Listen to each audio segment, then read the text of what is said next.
Oh, I played some fucking good golf yesterday. I can't. I haven't asked you on purpose. Just well, I got a whole golf talk saved. So you got a section saved for it. All right, we're going live, and we're live now. Okay. Here we go.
Hello? Oh, I got his ass now. You have to be fast on the track. I hate that guy. Drunk quick. Change the rest of your life. Going for my best and whatever happens next, it's good. My butthole got stretched a little bit. I got a tight little butt. I'm about to light this shit up.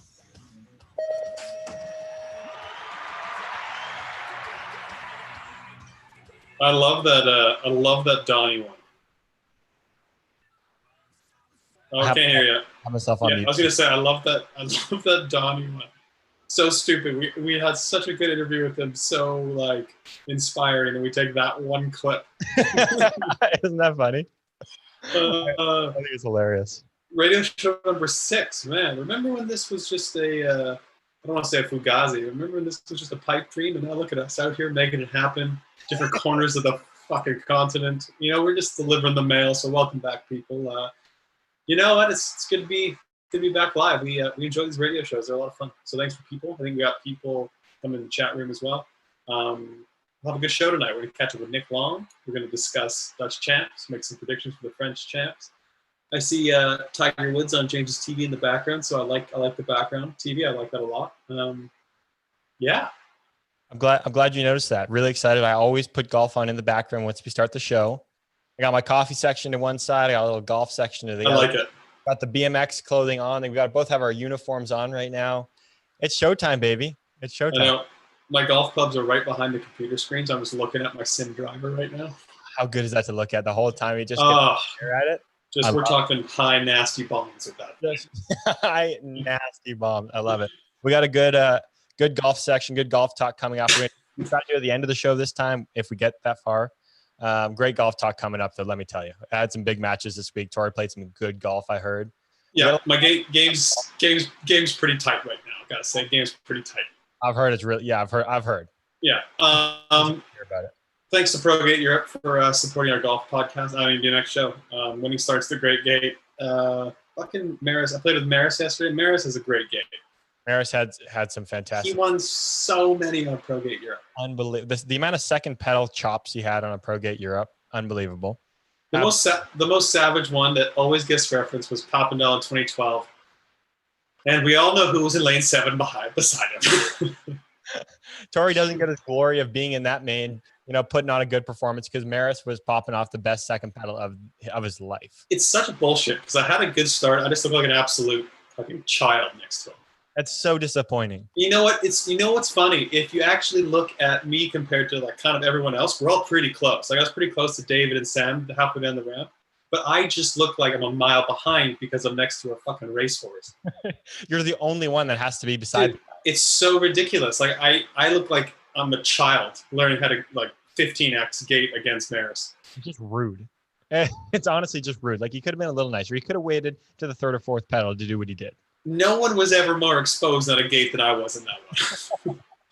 Little did I know when I was gating on 7 the missile that was going to come out of it. Were you coming down the hill just like, God damn, he got out good? I don't remember. Like, I think I remember coming down the hill and, you know, out of your peripherals, you see guys next to you. I don't remember seeing like guys way ahead of me on the other side. You know, we're all, like I said, we're all fairly close. They might have been a little ahead or whatever. We're fairly close. Yeah. And yeah, just a missile out of lane 8 or a bike in front of me halfway down the ramp. You're like, cool, sweet. So I don't even get to partake in this race against him. I'm just racing the other guys now. You know, there's not that many people like in any sport, or especially obviously BMX specifically, that have the capabilities to do something like that. Like, I can't really. I mean, Sam did on. I don't even think Sam really did it compared to like in that fashion compared to Maris there. That's a good point. Like Sam was very dominant and he won a ton, but I don't know. I think Maris is one of those few people who could do it quite like that. I think Liam a couple times did it as well. I think Liam did it at Manchester a few times for sure. Yeah. Liam at Manchester, Maris there. Like, if Sam did it, he did it on a flat hill. Yeah. Well, actually, Sam actually did do it. Mm-hmm. You know, do you see the first World Cups he won as a junior, like the one in South Africa? I do remember, but I can't remember it like. Okay, so I've watched it. Yeah. Yeah. I'm gonna post a video this week. He fucked everyone up. So he would just won the Worlds in 2009 in junior, and then so he went to the World Cup in South Africa, which was I think like a month after. And him and Donnie. So Donnie just won the Elite Worlds, and Donnie was in lane 2. Sam was in 1. Dude, it's pretty savage. Well, actually, Donnie might not have been in 2, but he was maybe in 3 or something. Yeah. But I'll post the video this week. That was savage. So yeah, Sam's done it. I want to see that. That'll be a good one.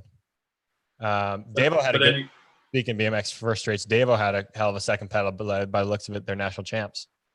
Yeah, he did. Do you think he was timed on motor sheets? I don't know, but you know, I would hope so because he might have had a hell of a time. If he didn't know, you guys know, you got to get some times out there. You want timing and scoring made easy. You guys need to go support our friends at motosheets.com. They can make all your timing and scoring needs made easy. Maybe you don't run a track, but you know, maybe you ride at a track. So that track needs some timing. They need some scoring. Go to motosheets.com. They also have an app coming out soon. We need to touch base about that because I'm not sure what's going on with the app, but it's coming out soon. So stay tuned. Thanks to them. And thanks to Probate Europe, like we said, for keeping this show rolling for you guys. I'm excited that we have some BMX to talk about again. Yeah, me too. It's been a while. I don't think I read Nic's post before, so when I first watched the race, I was like, where's Nic? And then I went to his Instagram and realized he was sick. He doesn't have the vid, but I guess he was pretty sick.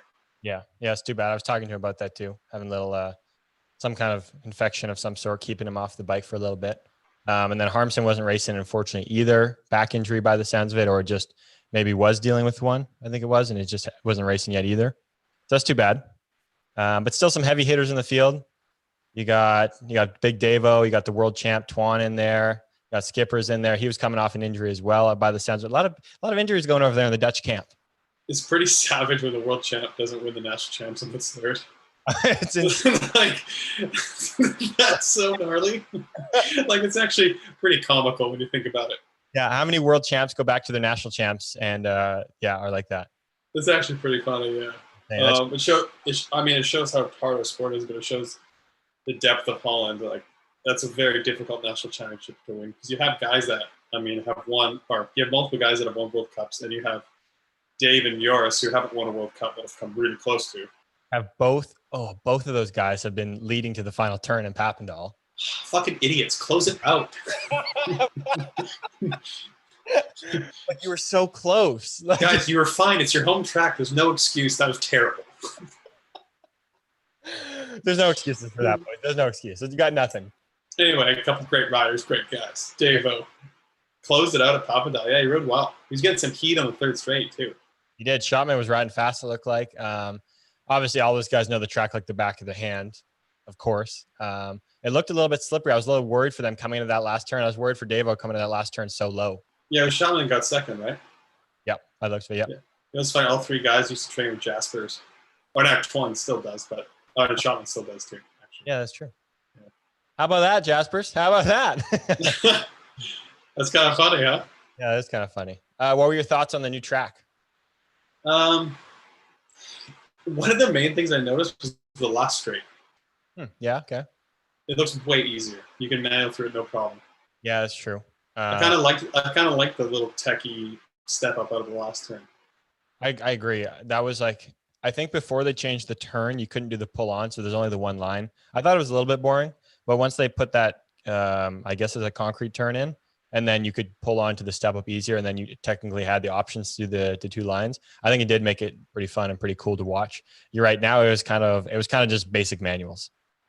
I kind of liked it because out of the last turn, it's not like it was an insane jump or anything, but it was pretty steep, and it could get you, and you could get past. You mess it up, but at that point, you're really tired, and you really have to do a good job of spotting the backside. So for me, like I liked the tech jump out of the last turn. It kind of separated guys. Yeah. When you're apparently we don't believe in that anymore. When you're not the guy leading, like you love the tech jumps because you're like, okay, option for or possibility that the guy in front fucks it up, and as an like someone watching, you're like, oh, we got some action that could happen. When you're like, just give me two rollers, let me go manual. Like, let me just make it as basic as possible. That's why he was good though, because you couldn't just autopilot the last straight. No, it's true, and you don't want that. No. It's just boring. It's like how many of the ABA rounds do you watch when it's just that tabletop finish, and you're like, okay, cool. So whoever gets to the last turn has just won the race. We're just There's no chance. There's no chance of making up a mistake. No, there's no fourth straight. We're just gonna do three straights and then just have like a gimmick of a last straight. Yeah, it's dumb. I think a track like Papendal, like I said, it was small, but first of all, there's two lines. Like Sylvain is one of the main guys who was doing the other line, the jump across line, which was cool. Yeah. But yeah, like you're tired. It's late in the day at for instance, the World Cup or World Championships, and you need to be precise. And yeah, it's not like it's a huge jump, but you mess it up. You case or over jump a little, you can lose a lot of time and get past in the last straight. It keeps you honest. You can't just autopilot. Yeah, no, that's true. Well, speaking of that, though, the third straight looked like I thought there would be more options on that track when it comes to the third straight. I've heard that one line that they were doing is the fastest line. So, of course, they're all just going to do that line. But I did think it looked a little technical still, too, and it made it fun to watch. Yeah, I think it's tough to make a third straight with multiple lines. I don't know. For some reason, there aren't that many of them. I don't know why. I wonder. Yeah, I don't know why. Maybe it's hard for track rollers to make a straightaway with two lines. I think it's tough no matter what, because I mean, at the end of the day, as racers, we always find the fastest one. And once one person finds the fastest one, everyone's going to do that same one. Your hope, though, is that I would say that your hope is that the fastest line is a little bit more technical than the one that's a little bit slower. Yeah. And then you hope that more people go for the safe option, and then you have an option for those guys that want to risk it a little bit to go for the fast one. But that's very hard to do. And it seems, I mean, the way the sport's going, I think they don't seem to like a whole lot of creativity or like a faster two-line straightaway in the third straight. It seems like most tracks are now just being built a bit more basic, because I think they likely think it's safer. But true. I think there's a bit less separation. You don't have to be as precise. You don't necessarily get rewarded for having as much skill either. Mm. Like on an extreme sense, the first Papendal they built, granted it was way too gnarly, but the third straight had a really tough jump across line that was faster, or you could pull in and go 2-2 all the way through basically, and it was really consistent, but it was slower. Yep. So I think something like getting a straightaway, something like that, I think would be cool, where you're rewarded for doing something a bit harder. You know who built the Papendal track that's up now? You know, because I don't know actually. Whoever built it, like I think they obviously went for two options down that third straightaway. And I think that's like, I really liked like that, what it visually looked like the options were going to be. I thought that was going to be great because you could do the jump across line, which would have been awesome to watch. And then you would have had the one that they were racing, which was like the doubles, basically just doubling through it. And I think jump across line would have worked. I think it would have been so sick. Yeah, and I think it's not that hard. Like after you see people race on it or see guys ride it, you can adjust little things, like make something a little bit steeper or put some more lip on something so it's harder to do one line and you're kind of forced to do a different line, or you have the option to do it. There's small adjustments I think they can make to make it that way. I don't necessarily know if people really care, to be honest. You know? Well, I think whoever built the Papendal track cares, because this is the first race they've had on the track. So, I mean, they definitely put the effort in to build a third straight with lines. First race on it, they probably obviously noticed that only one line got used, maybe, and then maybe they go make those adjustments like you said. I don't know. I think that'd be awesome. I think if not, then they're probably not super worried about having two lines. But yeah, I think it'd be good to maybe not redo it, but obviously add a little to it so you can do both lines. Yeah, I would hope so. Yeah, like I said, it looks cool. Like the options you always have to. I feel like the Euros in general, they do a better job at having the two options. Like you go to France, you go to Paris, and those last two straightaways, there's multiple options you can do there. That's for sure. Oh yeah, we're very one line here. Yeah, and I think it's a North American thing that it's pretty much one line. 100% it's a North American thing. All our tracks are pretty much one line. But yeah, like if especially you go to France, there's a lot of rhythm sections you can do a lot of different lines. Even on the normal tracks, you do different lines, which is super cool. The normal rhythm sections. Whereas you go to ones here, and it's just manual in, manual on the table, manual off the table, tap to step up. Just the basic. And it's just Absolutely. like you don't even need to practice it straight away. No. And I mean, we're comparing some Supercross tracks to normal tracks, which is also a bit different. But I think that principle applies too. Yeah, true. In other words, Laura won women's so super weird. Yep. I don't know how many times she's won that or won it in a row, but it's got to be up there. It's got to be up there. How about little Smold getting second? Smold has won too. Cool to see. I'm a little bummed they're second straight. Like I really like the look of the guys second straight on the track. I thought the jump out of the turn is a little bit smaller. I still think that triple is a little bit weird, but looks good. But for the girls' side, kind of looked pretty simple. Yeah, I think they need to challenge the women more. They need to make this fairways bigger. The women have progressed so much, and a lot of them can jump the guys' side. So why are they still making the women's side really small? Like, progress it, make it bigger. No, I agree. I think they should too, because you're right. The skill level of these females these days is higher than it was before. They're doing a lot of these. 100%. Like, they're not pro sets anymore. They're just section 1, section 2. Like girls are doing them too. Like a lot of like Laura, or a lot of other women in the world, Felicia, they've jumped pretty big pro sections for the guys. Like they jump berm jumps and stuff. So why not challenge women like Laura, Meryl, Lise, Mariana, Felicia? You know, the level's so high. You can make their sections a lot more tech. Yeah, for sure. Cut out the middles, or make them peak. Like make them peakier, I think, and longer. Make them more like not a pro section like ours. Make them more kind of like a pro section. Yeah, why don't we take out the middle? Why don't they have gap jumps? Why don't we put like a piece of grass down in the middle? Like make it a gap jump. Yeah, you're a good point. Yeah. Like I understand if it's a track that's meant for amateurs as well, you can't really do that. But there's no reason for a World Cup or World Championships when the females and junior females are on course that for the race day or whatever, you adjust the track by putting something in the middle there so they can't just roll it. Yeah, make it more rewarding for jumping and make it more penalizing if they don't. Side note, is our studio phone working? Our studio phone is working from what I know, just on FaceTime audio. I don't have any calls coming in yet, but I hope it's working. Yeah. Why? Yeah. Okay. Just making sure it was on and everything, because it was a bit funky that one track. So. Yeah, it still is funky. So the reason why it's funky, I think, because we paid $10 to activate the SIM card and get it working, and we haven't paid the $10 again. We've already ran out of it. Yeah. Big write-off for Coffee Chatter. Yeah, big write-off. So it's just kind of a phone with a SIM card in it. That's why we say FaceTime audio, people, because we have no cell service. We only have Wi-Fi service.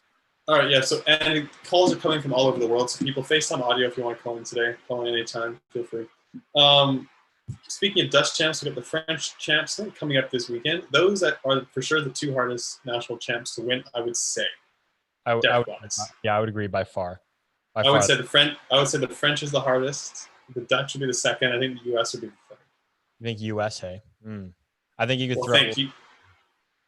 Well, look, U.S. is, Connor, Corbin, Jay Smooth, Nick, Jared.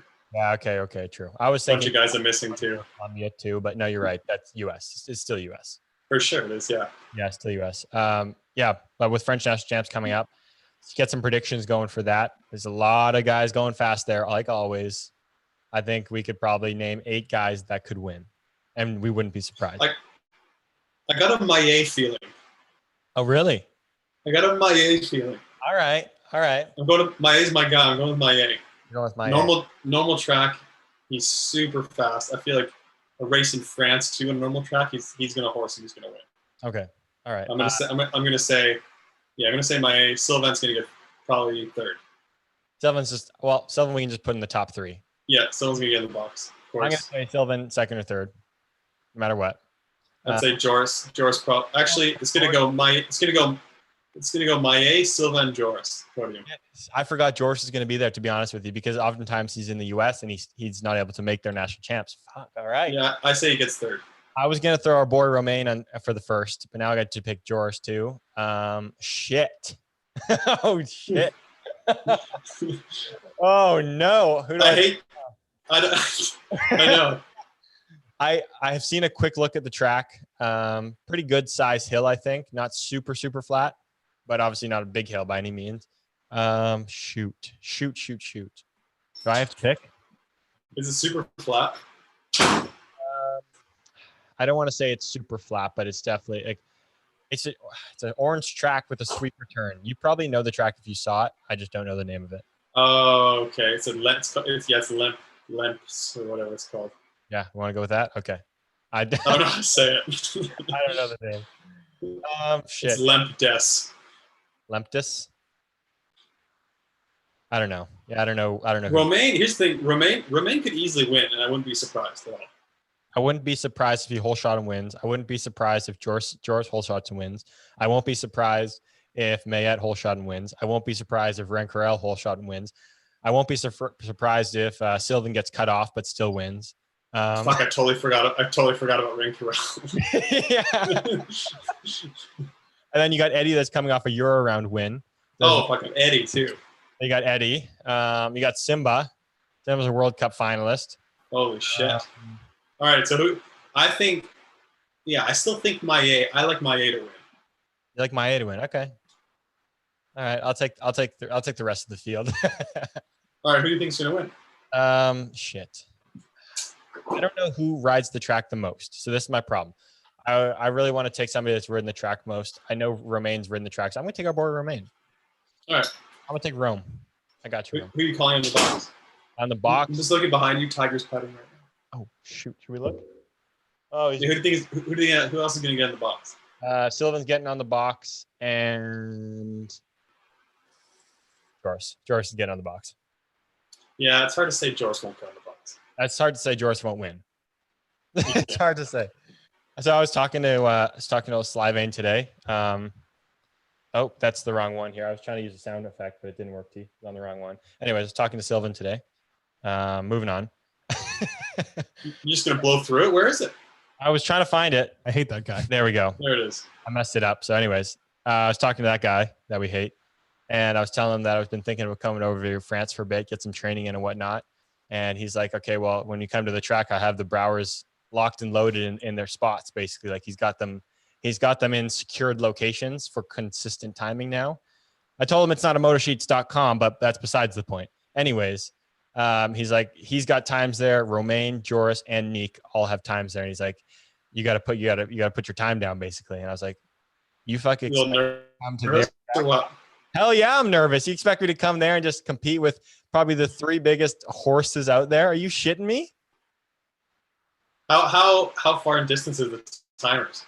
I don't really know, and that makes a big difference for me. I'm still working on the old acceleration phase. It's a big difference for me. Nic's really big acceleration guy. Rome's just pushing a big heavy gear. You know, Joris has got the 1, 2, 3. Oof. I don't know. How far behind am I times right now if I hop on the old S2? If I hop on the old answer back square get yours today. How far off the timers are we talking? Are we looking 30-foot mark? Or are we looking? This would be comical. Oh, this would be absolutely hilarious. This would be so good. Just my skinny little golfer's unit now walking onto the bike into the gate. Oh boy. I'm thinking you'd be half a second back by the first jump. That's huge. That's a huge. Yeah. I'm trying to think. That's a lot. That's a lot. That's like a bike and 2 bikes at least. That's a lot. Yeah. I don't think at half a second.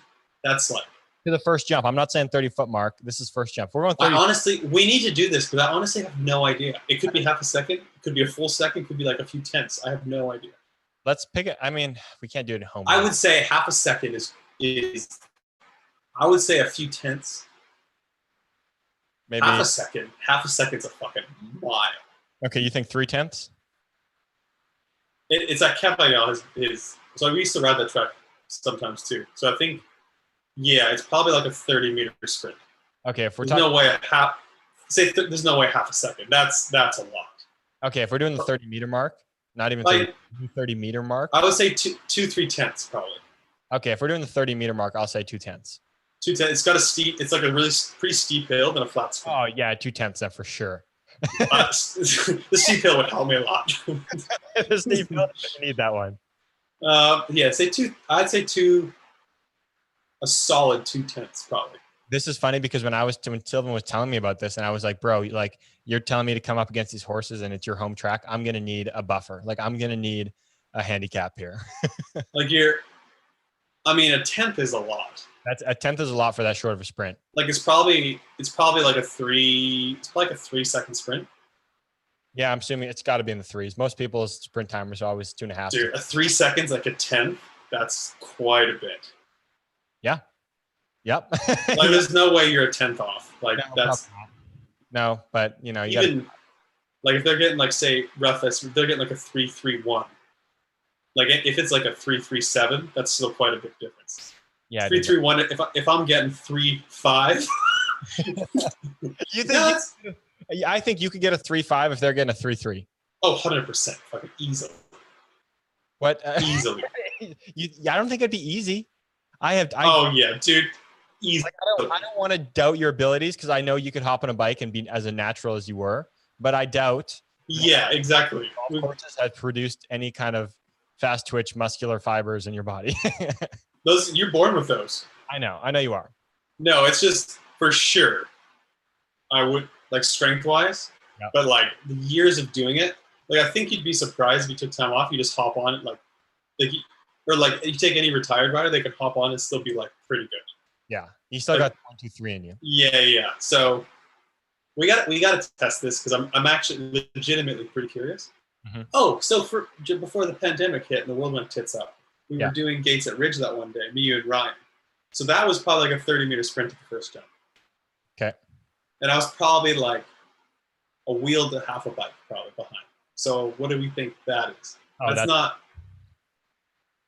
The sprint's probably fairly similar. The sprint at Calvel might be a little bit farther than that one. Fairly similar. Yeah. If you have, that one's short and slow. So Ridge Meadows, the gate's slow, flat hill.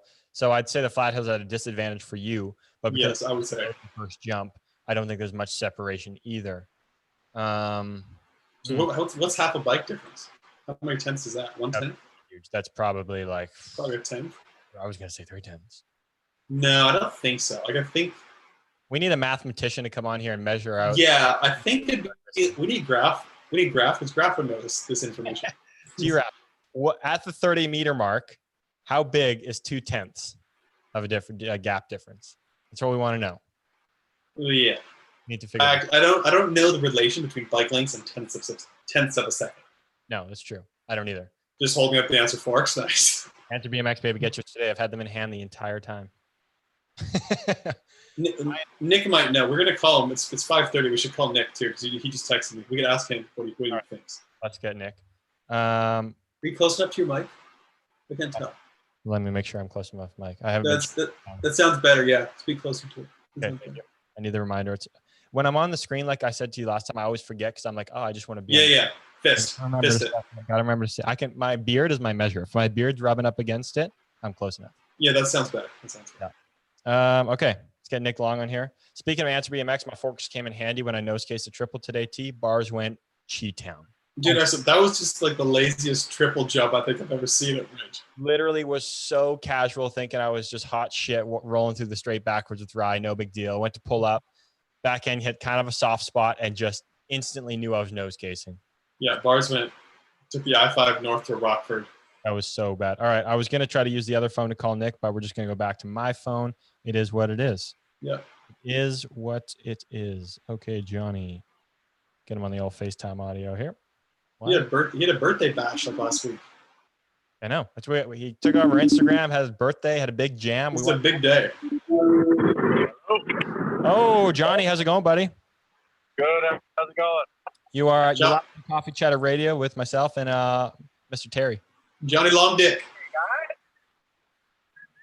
I'm driving up to Callyworth. No, Alyssa Snyder's boyfriend's birthday party, so I'm on speaker right now. Callie Worth. Callie Worth's gonna be there, but it's Alyssa Snyder's boyfriend, baby daddy's birthday party. That's a name I haven't heard in so long. I remember her when I was a kid. She was at my wedding. Oh, really? I didn't know her, but I remember she raced amateur. I think she was a few years older than me. Yeah, she's like my Shelby's age, kind of maybe a year older. You are just on the birthday train, Nick. We want to wish you a late happy birthday. You took over the Instagram for us last week on your birthday, had a big jam. From what we could see, looked awesome. Wow, how was the jam for you? How was the birthday jam? It looked sick. Birthday jam was awesome. Yeah, sorry about the takeover thing. One, I've never done one of those. Two, I've never cared to watch anybody because I don't usually care what people have to say. So I didn't really know what exactly to do. But yeah, so I gave you guys my best shot. I thought it was great. I thought you did a wonderful job. I was surprised you've never done one. First of all, like how many people have probably wanted Nick to take over? And it's like, how have you not? So you did fantastic. I loved it. I watched your whole day. No, you didn't. Yeah, you did an excellent job. I wish I would have done more throughout the jam, but I was kind of there's a bunch of cool people there. Like Gary Young was there, Ryan Fudger from Trans World and BMX, the BMX Instagram. I don't know, Cole Volker, a bunch of freestyle guys. It was an awesome day. So it would have been cool to bring the phone around and bug them, get in their faces. But then again, I can't do that because I don't like to. That's fair. Yeah. No, I understand because at that point you just want to enjoy the birthday with an Instagram story. No, I get it. I should have got back on there when I was shotgunning a few beers, but yeah, I do. I was playing music. That was the real issue. My phone was playing Bluetooth and all the music, so my phone was down on the speaker. Should have just took your clothes off and rode naked on the dirt jumps or something. There were children there. That's a big thing going these days. Adults can't show themselves to children. Hey, so Nick, we were just talking before you came on. We were trying to figure out how close I would be to so James might go to France, and so Sylvain has timers at his home track to the first jump, and it's probably a 30-meter sprint. Do you know how many what's a bike length? Is it a tenth of a second, 2/10? What is it? A full bike length? No, a front wheel at I don't know, first straight speed. Our 60-foot sprint, a wheel was about a tenth. Oh, James, it might be more than 2/10 back. So Nick, if I just hop in and do a gate at Cavaillon, France, first of all, we think I'm probably a bike back from Sylvain and those guys or more. So how many tenths are we talking? I missed most of that. A bad connection. All right, James, might be clear on your end. You explain. A bad connection. You were saying if Tori does a gate at Cavaillon, without any training like he's going right now, how to where the timers are, we're going to guess it's first jump, 30 meters, something like that. How far back do you think he is? We're thinking 2/10, 3/10. I think it's climbing right now. Sylvan? Yeah, from Sylvan, let's say, yeah. From Sylvan, if it's, what do you say? 30 meters? So that's 90 feet? That's pretty far. I bet Tori would get his ass whooped by at least half a second. Yeah, I'm not after a wheel was a tenth. I'm not feeling super great about 2/3 tenths. I'm thinking I'm pretty far back. Yeah, you're getting smoked by half a second at 90 feet. Oh, not half a second. That'd be fucking awesome. Just get a half a second handicap for the first jump. Oh, did you imagine just do a time trial? You just the first jump, you're just half a second back already. That's gonna put a damper in your time trial for sure. Yeah. Oh yeah, the record would not continue. Unless you got that track speed like me. Mr. Johnny Track. I mean, Johnny, I think you've been riding these trails long enough. You might turn into just a track speed guy completely. Dude, I was watching old videos around me on my laptop from Oldsmar and stuff. Dude, that is your track. You were so fast around the track there. What is it about that place? Hey, unless I made a mistake, I didn't usually get passed around the track. I never had a problem with that. It was when I hit my pedal on the ground or some dumb shit like that. Oh, that bullshit, eh? You know, it's funny. Yeah, Nick actually never really got passed for the track. He was always actually really good around the track, or always is really good around the track. True. These unknown things you know about Rick. I know. I just remember for a long time, a certain someone wouldn't do the pro section of the Chula ABA track for half laps. Oh, that thing's hairy, man. There's too much room for error on that one. Amen. I know from experience, but come on. Come on. All right. If you had to do a half lap on the just Chula Vista ABA track or the Chula Massive Rio, not Rio track, what would you do? Oh, ABA for sure. I would never even pedal around the first turn in Rio on that. So you never did that second straight? Oh, I did. I ate shit on it. I did 2 weeks in a row. I crashed on the triple out of the second turn, and then I tried rolling the berm jump and hit the wall side and landed right on my head and broke another helmet. Oh my God! Did you ever do the berm jump, like the whole straight? Yeah, I did it a couple times. I did the whole track before, but not together. It just was terrible. And I guess no one rides that place anymore, huh? It's just growing weeds. It must be a goat trail. Nobody rides anywhere there. You got to do 45 different tests to even get on the site there. Jesus Christ, Jesus Cristo. Yeah, I had to travel to Colorado that trip for my sister's thing, and then I had to do all the testing again, so I have been back. Oh, that's shitty. So how do you can't go ride this? I was talking to Sam and Elise about it. I guess do you have to get like tested before, or how does it work to ride there now? Yeah, it's like 5 different days of testing. You have to do a 3-day quarantine at home or whatever. Then you have to go do a spit test, go home, come back the next day, do another spit test and some blood prick test. Then you got to wait a couple days, go do an EKG and something else. Then there's a final test. It's madness, I'm telling you. Oh my! Why can't they just test you for COVID, and if you're clear, fucking have at it? That's what it is. But I don't know exactly why they do it all. And then we have to do surveys every day, twice a day, in the morning and at night, and we have to do them contractually, or we're getting in trouble, not allowed to go back to the center. So well, that sounds like a complete fucking circus. Is what it sounds like. Yeah. What an absolute lockdown! That's awful. No thanks. Somebody just got COVID there again last week. Oh, okay. See, now that makes all that testing worth it. Yeah. One person has avoiding it. Yeah. That sucks. It's so unfortunate that a track like that doesn't get ridden, because even a couple of years ago, no one rode it because it was so big. They spent so much money to build it. Yeah, they need to just plow that bitch and make a pool. Unfortunately, yeah. Wasn't that a plan of theirs? Wasn't that what was originally going to happen? Dude, that track was so sick. When we were riding it before Rio, that thing was just the most beautiful track ever.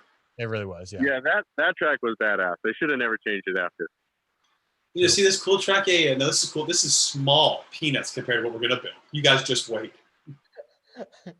Gonna make it huge. I remember before the Grands that one year in 2018, they wanted some test riders, and I was thinking about testing it, and then I came to my senses. I'm not fucking testing that thing. Are you kidding me? That thing's huge. Fuck that. All right, thanks, Johnny. What else you got for us? Anything else? What are you up to? Not much. I train my normal schedule, and then I just fucking dig every day almost. So the trails are shut down right now for under construction because nobody likes to come help except for Anthony and myself. So we're just digging and riding ourselves till we get everything finished up and pretty for everybody to come check out. Attaboy. We gotta get out and hit the golf course again soon too. Yeah, you're still in town. We gotta get out there again. I gotta ask Tom what that tournament is. I think it's coming up soon. Oh right, my game's pretty tight right now too, so time is good. Yeah. Well, yeah, we got to get out there again. Get the old lady out there too. Does Savvy play? Like she's played a few. She doesn't play, but she's played a few times with me. And I mean, if Lindsay was down, the four of us should have a good time. Yeah, we'll have to go whack some balls. That sounds good, bro. Thanks for answering our call, buddy. Have a good time with the birthday. You're a big birthday guy. I'm just here for the people. You know me. He's a people pleaser. He's a man of the people. He's a man of the people. Exactly right. Your favorite racer's favorite racer. I'm your parents' favorite racer. Yeah, that too. All right. Thanks, buddy. Have a good night. Yeah, guys. Have a good time. Thanks, we'll Johnny. Talk to you soon. Later. Yep. Later, guys. Johnny Long, everybody. Thanks for him coming on, having a quick chat with us. Nice to hear about his birthday. He had some big hitters at his birthday. Yeah, he did. It's cool to see him, dude. I was thinking about it, dude. He's legit he was like one of the young OGs when Supercross first happened, and now he's just still one of the OGs of Supercross, of BMX in general. He's been around for fucking ever. It's insane, isn't it? Yeah, and like he's obviously, that's impressive too in BMX. There's been so many injuries in our sport, and just having a career with a longevity like that is crazy. It isn't crazy. It is. Very much is. A lot of respect to Nick. I was just chatting the chat room here on our YouTube thing. We got Jeremy Smith in there. He was saying RM100 for the win. We got Blake in there saying BP17 for the win. Who's BP? Who am I missing? Who's BP17? I don't know. Oh, why do I feel dumb for not knowing? I feel like we should know that. Maybe it's just who's number 17? Luke Medill used to be number 17. I don't know who's 17 now. So it's kind of. But yeah, career longevity is crazy. I think about how many injuries we go through. Yeah, no, you're right. We do a lot, and we had a chat here. What through our career, like the amount of injuries that we have that we do know about, first of all, is insane. But there are times that we get injured through training at races. We take big slams. We're hurting for months. That I assume that we're getting injuries that we don't even know about. How many injuries do you think you've had that you don't even know you've had? Like, I'm not talking like scrapes. Like, I'm talking like internal damage that you really don't know about, but it's actually serious. Well, the first time I ruptured my spleen, I kept riding another like 45 minutes before I finally came off the track. But that doesn't count because after that, then I realized. And you're like, okay, something isn't right. That's actually when I think back to it. That's so fucking gnarly. Like you did your wrist, I know, at one point, right? Wrote on that. I mean, you found out about it later. Yeah, I cracked my wrist I found out the next day, but they had told me it wasn't broken, and I just kept training. They told me it was like cracked. I'm sure I've done that before. At the Worlds in Rock Hill, I'm pretty sure I broke my finger. I never got it tested, but I had to tape it to my other finger and tape around my grip to grip my bar so I couldn't bend as much. Scientific advantage. So, yeah, there's that. But like, I never got it diagnosed. I mean, there's for sure I think broken ribs are probably a common one because a lot of times you wouldn't necessarily go get them checked, but they just hurt for like 2 months. I'm thinking like ribs or like shoulder damage. Maybe concussions for sure. Oh, concussions, definitely. Everyone's had undiagnosed concussions 100%. Yeah. Whether we knew about it or just didn't know about it or didn't want to. Oh, 100%. Everyone's rang their bell like, oh no, I'm fine. I'm fine. I'm good. Let me go. But while you're walking though, you're like just walking like crooked, like facing one way, just going the other. It's like undiagnosed concussions for sure. Yeah. I definitely think I've done something to my shoulders because they don't like when I lay on my back and lay back, like, I've definitely done something that they don't work right. They do a lot of clicking in there. Yeah. Before the Worlds in Baku, I did something to my shoulder when we were lifting. I remember we were doing like heavy bent over rows one session with the barbell, and I fucked my shoulder up. I don't know what I did, but since then I'll do like a certain movement and I'll get like a stabbing pain. I think I like partially like separated my shoulder or something. Yeah, probably. I guess probably like I did in my shoulder. They're not right. Either way, right. Or I put my arm. I was riding motocross at my uncle's house, like after the World of Rotterdam, and I tucked the front in the corner and put my arm out. I think I subluxed my shoulder because I felt the joint kind of like move out and move back in. And I was like, oh my god. What did I just do? And it was sore for a while, but I was fine. Yeah. But there's a lot of like, generally speaking, I heard a quote or stat or something at the Olympics. It was like pretty much every athlete there is dealing with a nagging injury of some sort. Oh yeah, of course. Like it's like we always say, like how many top athletes, how many times are they riding without an injury? Like probably very rarely do they not have something nagging on their body from either like crashing or just from overtraining something and getting a strain of anything, right? Yeah. Yeah, or even just look at people. Like, for instance, my mom didn't get it from a sport, but she's got like a sore back or, like people in general have a sore back or a sore ankle or something. Yeah, it happens. Yeah. Want to be true and false? I got some good ones today. All right, let's move on to the old true or false question segment. Hold on. What is a true or false one again? It's definitely not that one. No, it's the game show one. I gotta switch to the game show because it's time to do the true and false segment. Okay, yeah. True or false, Terry? Do you want me to go first this time here, pal? All right, lead us off, Mr. True. Let me lead you off with the one that I think is, I think the reason why I thought of it is because you've already done it. Okay. All right. True or false? Nic doesn't like chocolate. False. Everyone likes chocolate. No, that's it's actually true.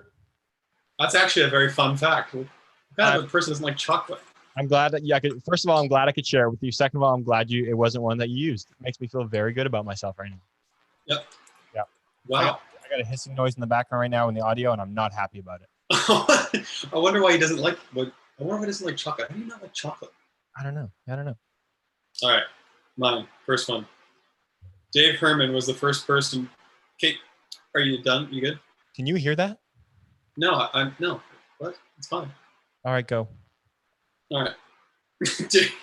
Dave Herman, Big Dave Herman, was the first person to win the NAG 5 Challenge and amateur title of the same year. Why do I feel it? I'm going to say this is true because I knew he did some serious damage as an amateur. So I'm going to say this is true. I don't know how or why, but it's true. True. It's pretty fucking good. That's insane. I knew he was just an animal when it came to those titles. I felt. Yeah. Big Dave was a pretty savage. I mean, obviously an animal and elite, but savage amateur. Yeah, very savage. Can we talk about that quickly? That whole shot in Phoenix, the Supercross race. Holy smokes! Just smoked on my 2 bikes, basically. He smoked all of us, and it wasn't even a long first straight. No, no, there wasn't even much pedaling. I would say like 3 jumps, but not super long. You give Dave an outside lane when he's feeling it, he can do that. That's insane, hey.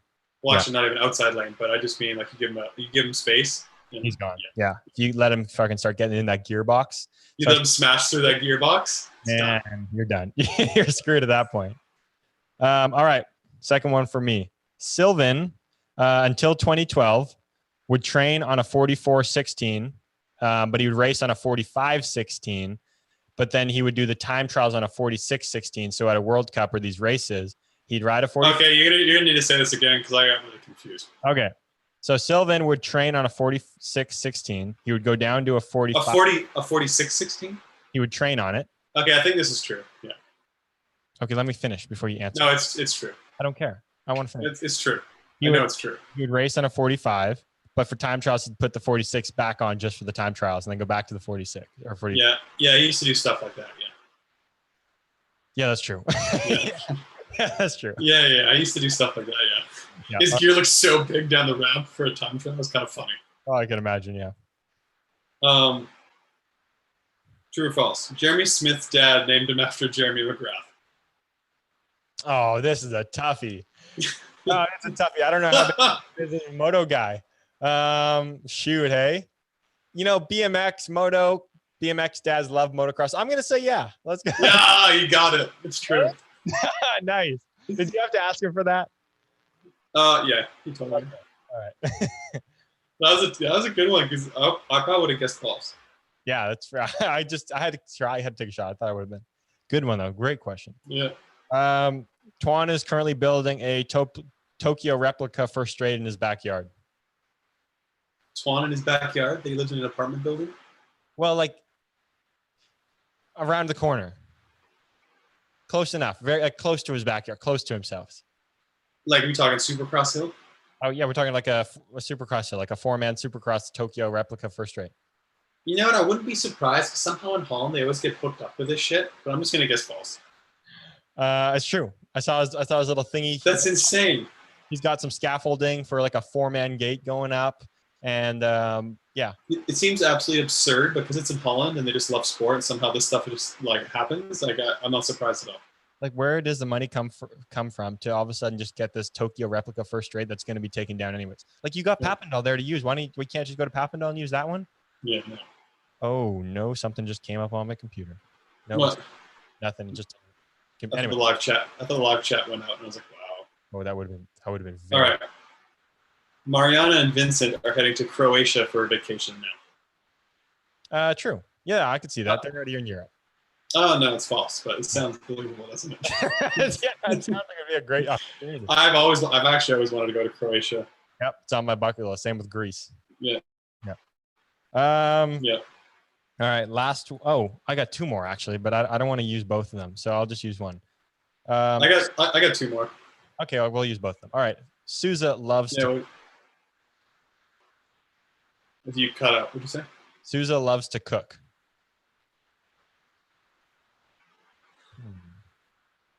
Does he seem like a chef? False. It is actually true. Bum, bum, bum. God damn it.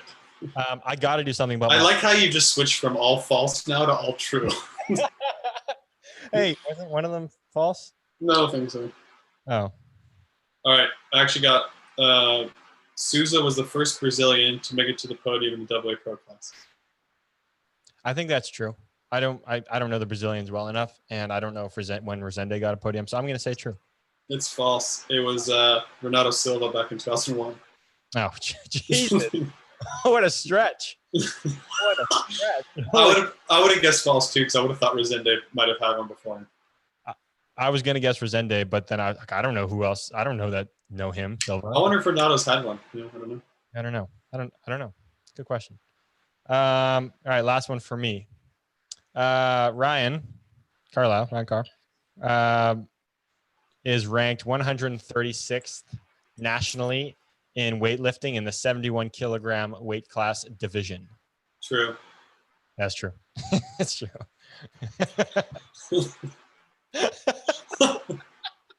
You just make them all true. Like, you got to mix it up. Like, have some imagination. Make a couple false. All right, next week I got a false. I already have a false. Oh, I like how you just go from one extreme to the complete other extreme. There's no in between. All right, my last one. When I was a kid, I always wanted to ride for Answer because I thought their stuff was really cool. I liked their pants. I 100% agree because Answer BMX was freaking sick back then, and it's still sick now. But back then, it was even sicker. Yeah, that's true. Yeah.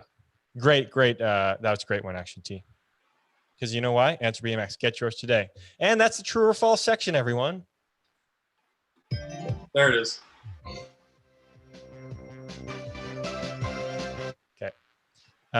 T, take over for a second here, buddy, because my audio, I'm telling you, I can hear some buzzing and I can see it on the screen. That means everybody else can hear it. I'm going to try to take care of it really quickly. All right. Well, what kind of buzzing do we have going on? I don't understand how we have random buzzing going on. We purchased this equipment, and now we have buzzing. So actually, some guy messaged us on Facebook and said, and was asking me, he's from Seattle, and was asking me about what kind of equipment we use and what I would recommend for people starting a podcast.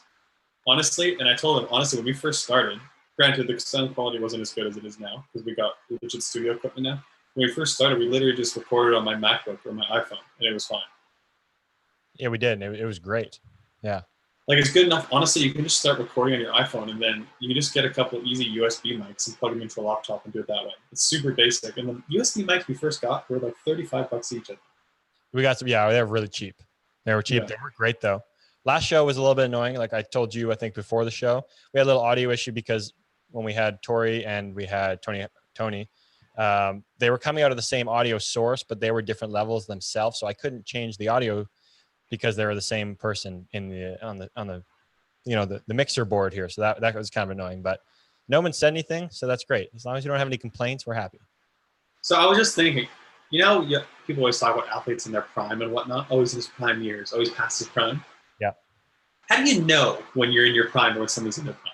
So obviously results are great, blah, blah, blah. And then say someone starts doing poorly. Like, are they past their prime or are they just in a little bit of not a down spell, but like I don't know. They're just going through a rough patch or something. How do you know? That's a great question. Really great question. I've been watching Suits a little bit with my parents. I never watched the show Suits. Oh, I got a man crush on Harvey. Fair enough. Like, you know what? He's a fucking well put together man. I barely know who you're talking about, but I do know who you're talking about. He's the main lawyer. Like, he's the main lawyer, like good looking guy, got nice comb over, always got a fucking great suit, got a sick apartment. Yeah. I love that guy. Unbelievable. Fantastic. One of the episodes was there was a tennis player that was coming in that was 16 years old, and he was trying to sue his dad basically because his dad wouldn't let him go pro. And he was saying that he's in his prime right now.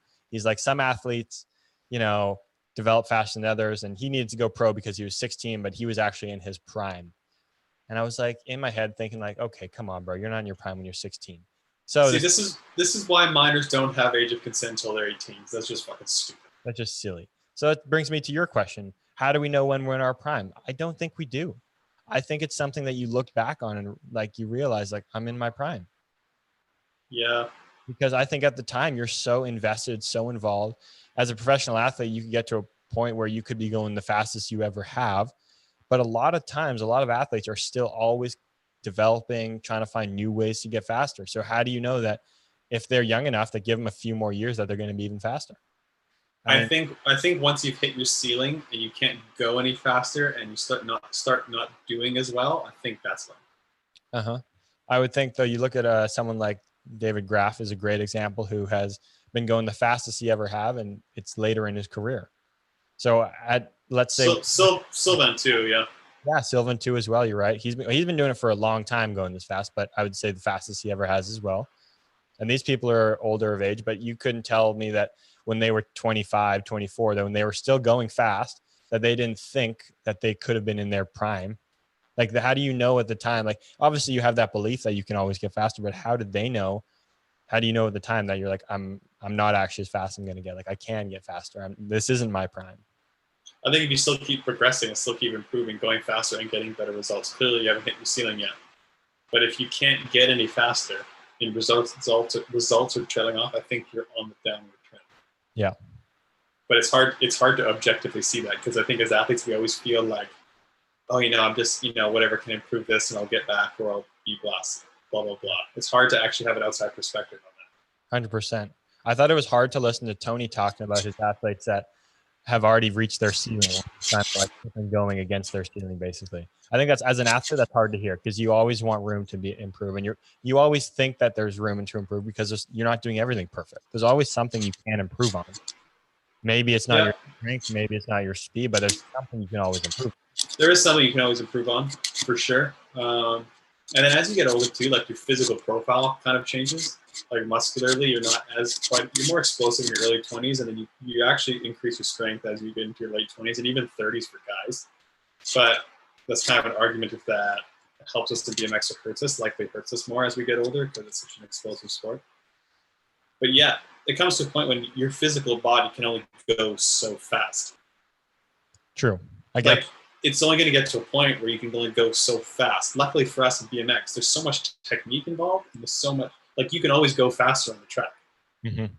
You can always increase your track speed and technique and that kind of stuff, but physically, yeah, you are going to reach a point where it's peak explosive power or peak force, and there's nothing you do. Like, if you're from genetics and stuff, like, you can try rearranging training and that, but you are essentially going to reach a ceiling at some point. Yeah, no, you're right. It's just hard to know. Like you said, yeah, you're right. How do you know? When do you fall into the trap of believing that, I should say? It's okay though. Like, reaching your ceiling is actually great. It means you've maximized yourself. That's fucking ideal. It's true. Like, it means you completely maximize yourself. If you're doing well and you're at your ceiling, fucking great. Fucking good for you. You're right. Actually, great point. Why look at it as a negative? Why don't you look at it like you're doing the best you can do? You literally reach as fast as you can go. You literally solve training. That's what everyone's trying to do, is trying to reach their maximum potential. So if you've reached it, that's off to you. At that point, it's more about managing it. So there's no point in doing like huge phases and breaking yourself down, blah, blah, because it's not really going to help. You're better off to put more stock in recovery and making sure you're maximizing yourself and staying at that in your peak form and ceiling. But for sure, it's hard for coaches too, because as a coach, you always think you get more of your athlete. It takes a mature person to really understand when the athlete is likely to reach their ceiling. Yeah, no, 100% is.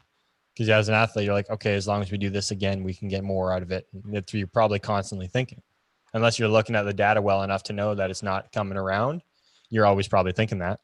Yeah, and let's look at like Connor and Joris and Elise and those riders. Like, yeah, they're probably at their ceiling now. Are they getting exponentially faster every year? Probably not, but they're able to maintain that, that form year after year. And I'm sure they are getting stronger in the gym still and in improving incrementally, but they're more or less, trying to stay at that top level. Speaking of the gym, I was hitting the old BP again the other week. I'm back on the BP game as of like a month or two ago, probably a couple months ago. Put up one hundo for 6 reps. I'm on the 100 for 10 goal right now. That's what I'm going for.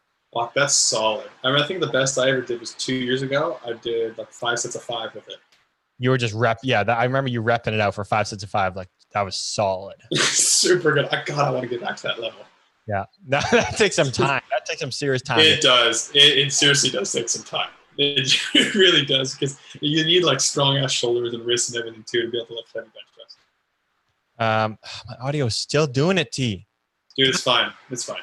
Not everyone's going to be able to hear it, but I can see it. Quick golf check-in though too. Played golf again with Maris yesterday. So we went to play a full 18 at his home course, but they were doing construction on the other half. So like, oh, you play the front 9 twice. So we played the front 9. I shot 2 over, so played fucking great golf. Okay. We went to do the back 9, but there was such a huge lineup because people were coming to do the 9, and we were going to come around and do the 9 again. So we're like, oh fuck, this is so stupid. So we went up to the clubhouse, and they gave us a free round for the future when it's ready. They have to stop aerating the greens and stuff. Okay, well that's nice because I was going to say stupid. So then we drove to another course and played around at another course in Murrieta. It was a really fun track. Fantastic. Should we just get into the golf check-in right now? I want to hear about your match with Max, my swing coach, because I heard you guys he used to give me updates, and I heard some funny stories. All right, let's get into the golf check-in segment here.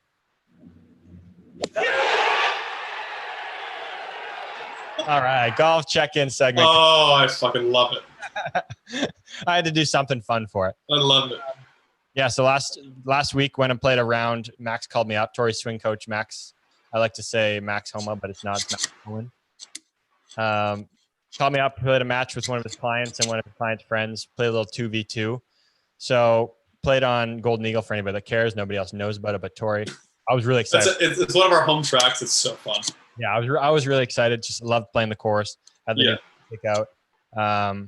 Didn't know the guys we were playing with, but like 2 bigger guys, older guys. I thought we had them handled, no doubt. Like I was like, it's not even going to be fair. When I got Max on my team, and I was like, no way these guys are going to be swinging as far as we are. First hole. Okay, so first 3 holes, I opened up a fresh sleeve of balls for the first 3 holes. Oh no! He shot number 1, pull it left into the woods, gone. Had to take a drop. Second tee shot looked like a great 5-iron draw. Put it into the creek. Couldn't find it. Took a drop. No. Second hole, their third hole now. Last of the 3 fresh balls. Absolutely topped one. Put it into the fescue. Lost a ball. On the third hole? On the third hole. Oh my god. 3 holes in a row. Lost a ball every hole. Absolutely just devastating start. Devastating start. Confidence was shot.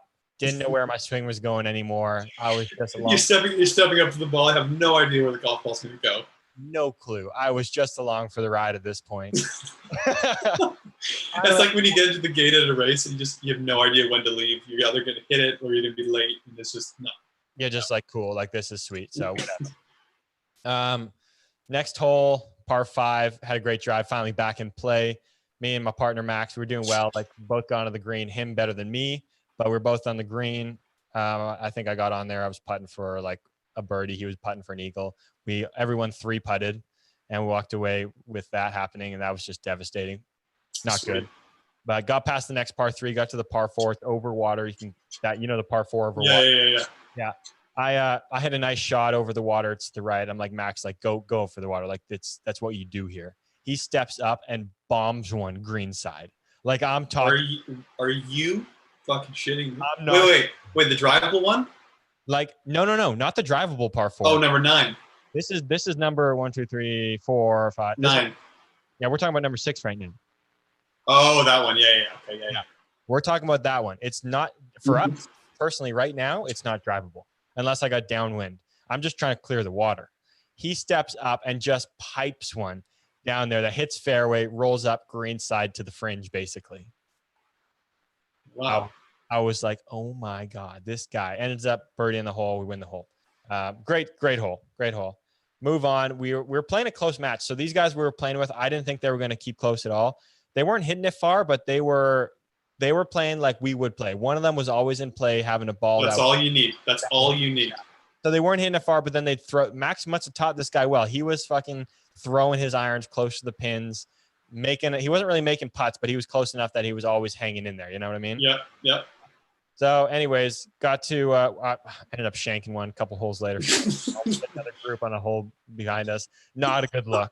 We're still kind of all over the map, but Max was holding the team together. Stepped up to the drivable par 4. I pumped one onto the green. I got it there, baby. From the tips, got on the green, made a birdie. So we were back. After that, was playing solid golf, but the other guys were just hanging in there the entire time. It was ridiculous. Got to the final hole, and final hole, you can take an aggressive line. You can either drive it to the fairway. You can cut over some fescue, but you got to be aggressive. I stepped up first, like feeling confident after the last few holes. Ended up pumping one so far right, I was scared I was going to hit a car in the parking lot. You put it in the parking lot, he said. Oh, yeah. Like I duck hook sliced one so far right. There was no chance of me finding that thing. Oh, unbelievable. So literally, Max had the team on his back on the last hole. We needed to win the hole because we were playing like $5. Yeah. So anyways, needed to win the hole, I think, or at least we needed to win the hole to actually like win basically come out even. Guy steps up, throws a dart onto the fairway. First of all, great positioning, like he bombed it. Gets his wedge in hand, throws a dart close to the pin, drains the birdie putt, and it was huge. Absolutely huge play by Max. Max is a hell of a player. Hell of a golf player. He put my team on his back. I did nothing out there except for. That's why he texted me after. He texted me after. He's like, my back's sore. He texted me later too. I said the exact same thing. I was like, so how's your back feeling? You really carried it there for us. So I know. That was something. Dude, I miss playing golf. I miss fall golf at home right now.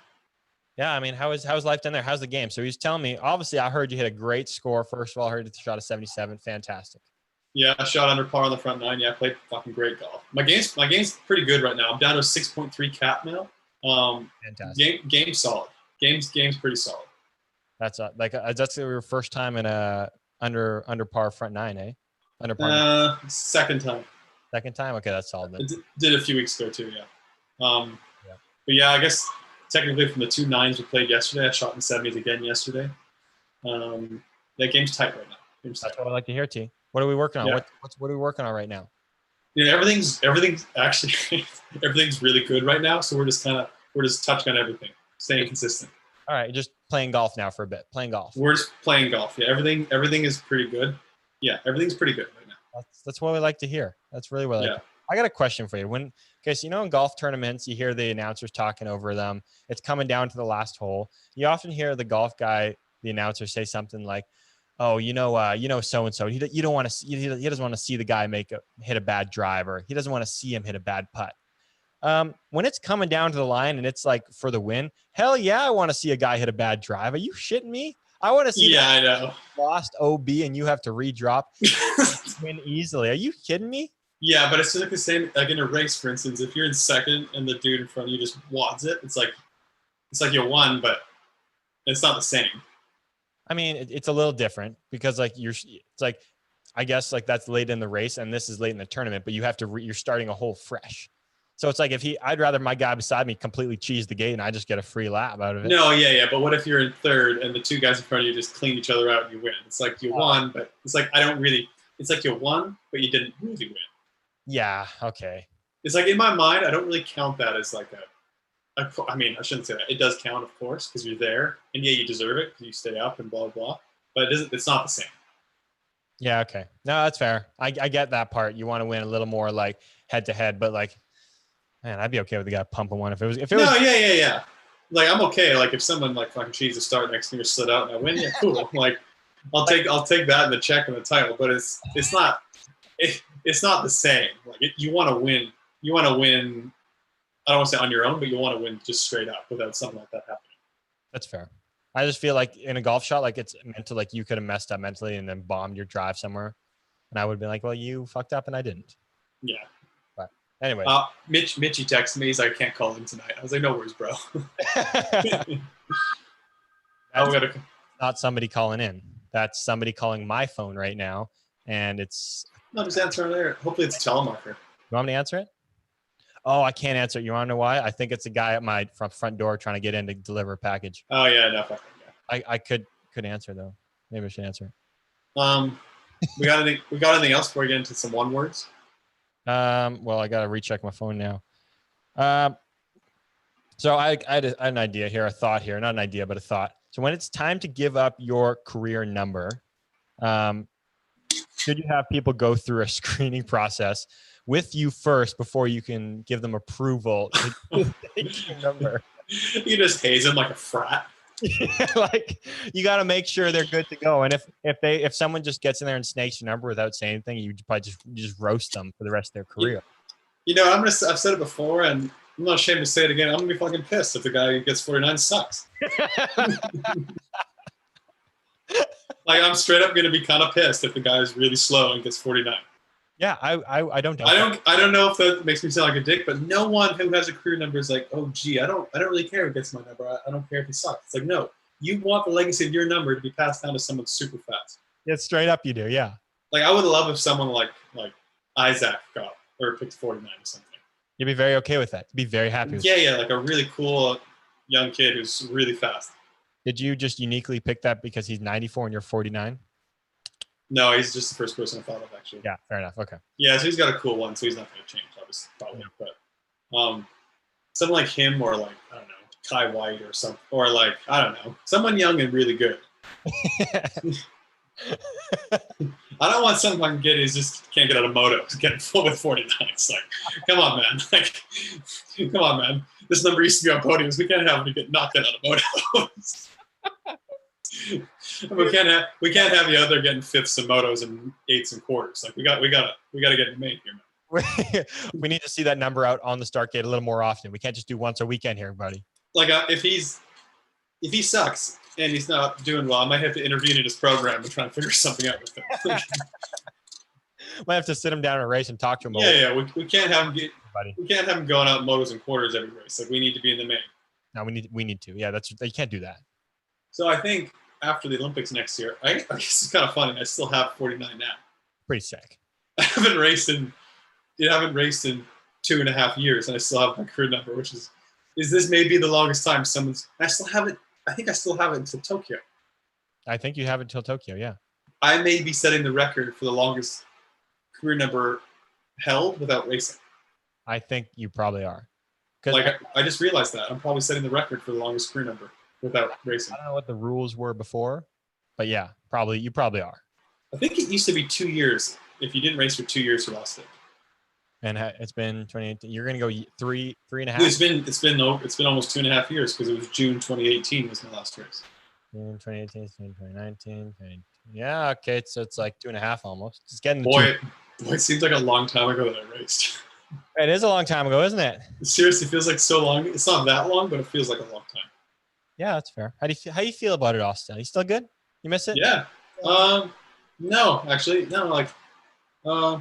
Like, I feel really happy with what I did, and I still. It's weird. I said this before, but I still feel like I'm a BMXer, even though I don't race, just because I don't know. I'm still so involved in the sport with everything, and yeah, I don't know. I still just feel like a racer because I'm still like young. I'm only 28. And still, that's been your entire life, and it's still your life is still evolved around BMX. So yeah, I get it. Yeah. No, I love the sport, and I'm really happy to be involved, and still, I'm really happy with all it's given me in my life, and I'm really happy with my career. And I think, yeah, all in all, it was the right time to step away. Yeah, all things considered. So no, I still feel really good. I actually don't miss racing, or I don't miss training. I don't miss don't miss the training grind every day. That stuff is just exhausting. I'll speak from that standpoint right now, especially. I don't miss the stress of the race, like for sure not. I don't miss the stress of competing, training, all that. I miss the one thing I do miss, I'd say, was the feeling of being on a podium after like a World Cup. Yeah, that feels accomplishment after you've met that goal. Or just feeling like invincible in the gate, or like behind, just feeling super powerful. Yep. I've missed like those feelings, but I don't actually miss racing. That's fair.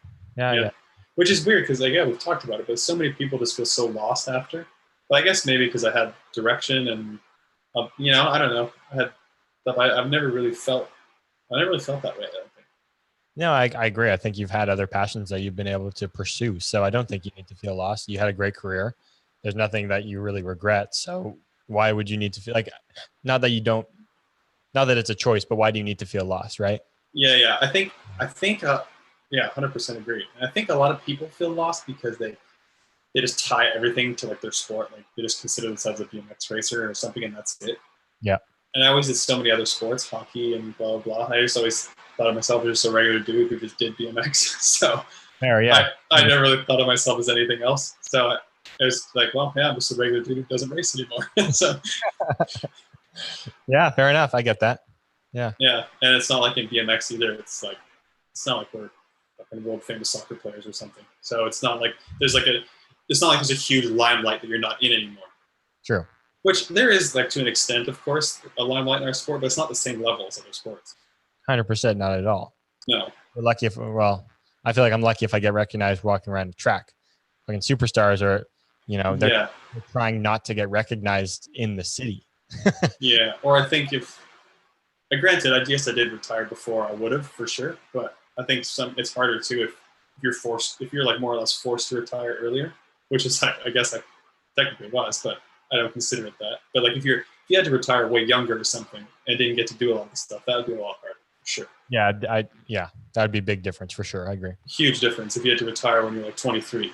Yeah. And just starting to kind of do well or something. Mm-hmm. Yeah. Before we get to the one word question answer segment, it's not one word, it's like one sentence segment. We gotta lock this shit up, T. We gotta I don't know what the segment is. Oh yeah, I saw this guy. Go for it.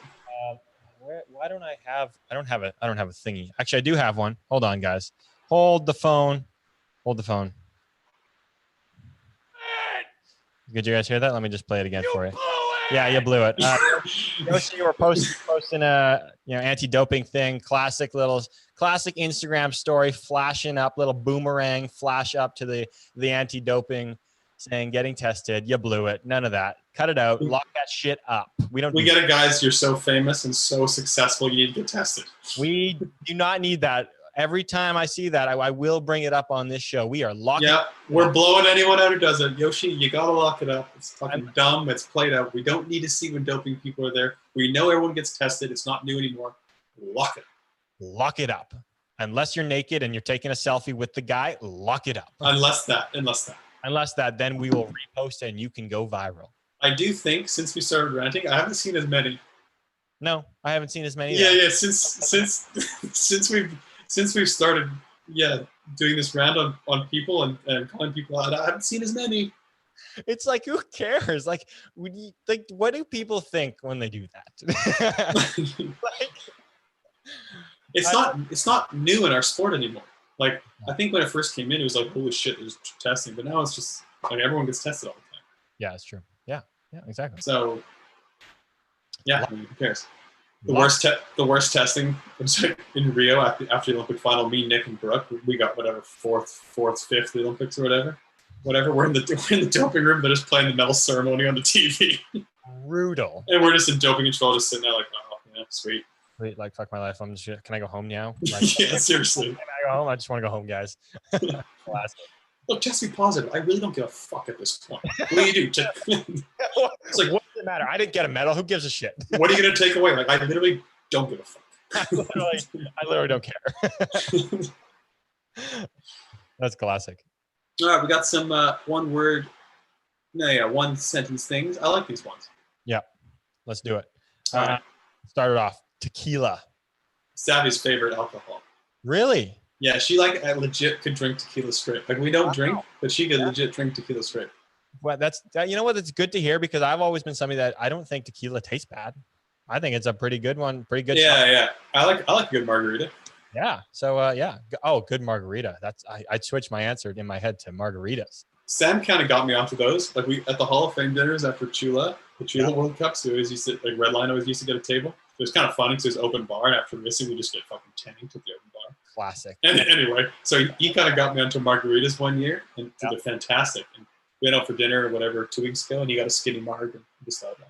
Right on. I like it. Yeah. Handlebars. Chicago. Absolute cheat town, Chicago handlebars. I like flat bars. Yeah, I like that. I like a flat too. Yeah. I might try the other ones. I might try not flat. Anyways, moving on. Later on. This isn't right now. Maybe later. Mud session. Mud, not a big fan, but like rain race, give it to me all day. That's true. I don't mud race. We deal with the mud so often here. It's annoying to put up with. So you want to go to a race, just let me have it. Yeah, give it to me. Give it to me every week. Yeah. Face mask.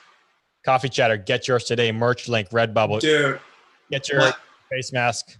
mine's just in the car right now, and every time we go to the grocery store, and I do California, you have to wear one everywhere. So every time we go somewhere, I just slap on the Coffee Chatter mask.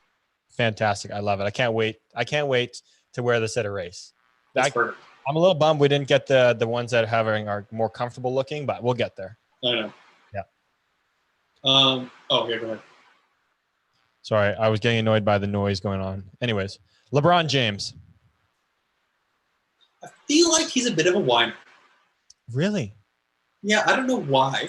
I feel like all basketball players are in general, so I guess I feel like he's like I really didn't like how he walked off the court the one game in the finals, even though they were about to lose. I didn't like that. See, not a great look. A lot of people were hating on that. I don't really care. I think he was on such a mission that he was like, hey, I take the loss. I'll move on, and we'll try to get the next game. That's what I think he's thinking in his head. Yeah. I don't think. Yeah. So much hate on it.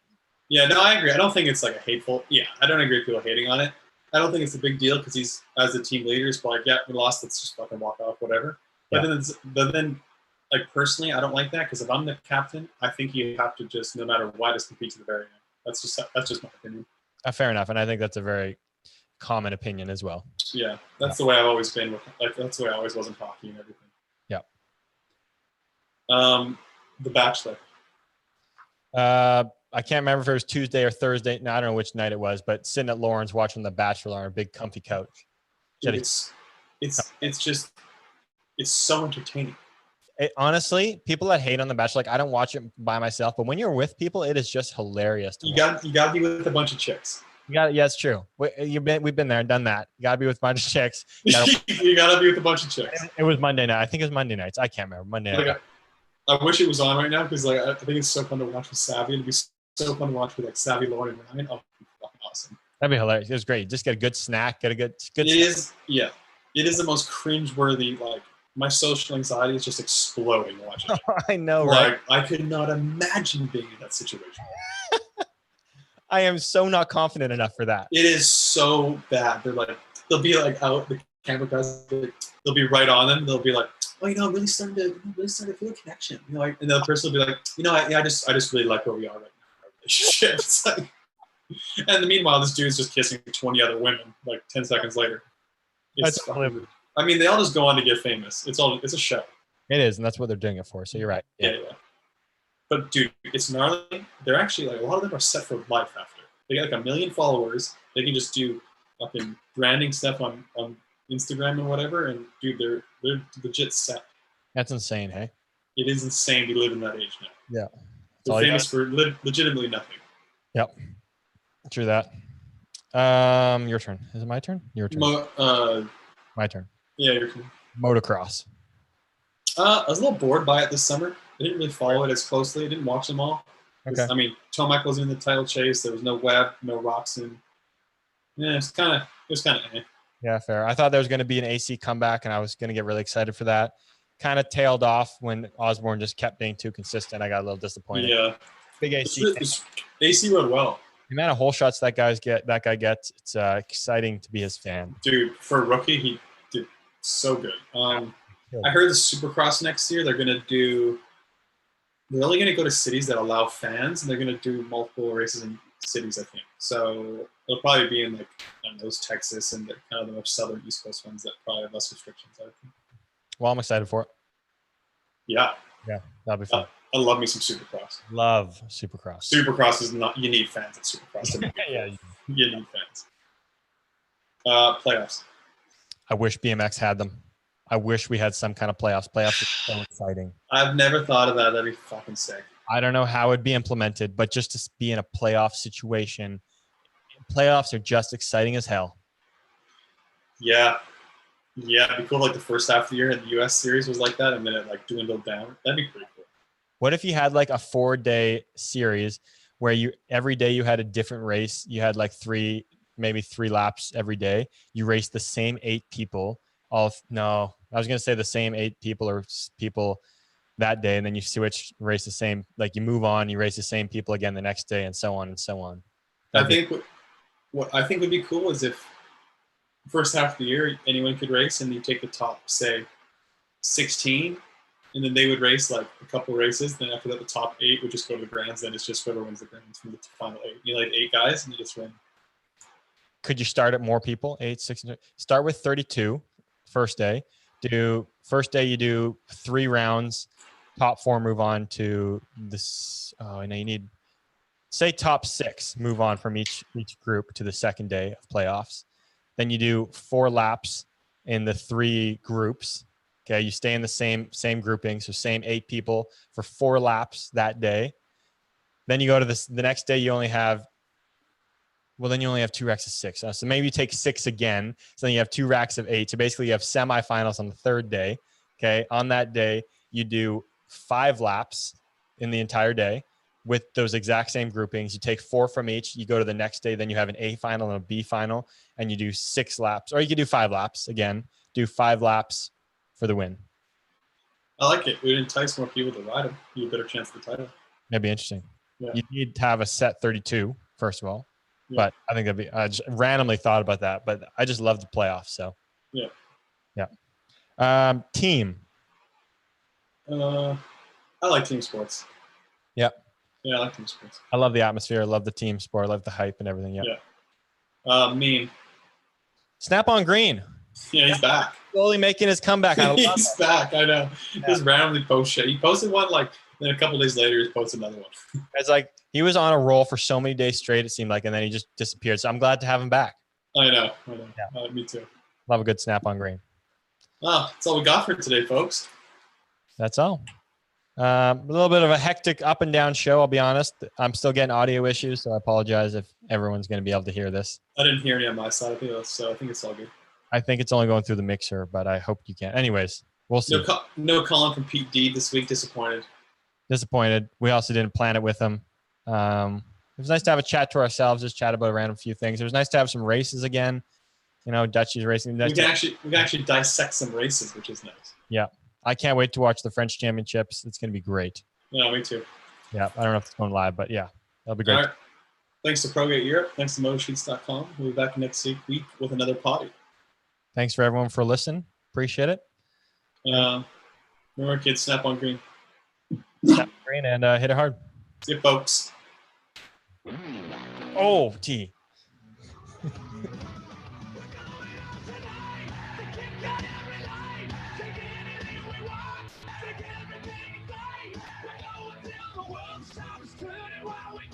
Yeah,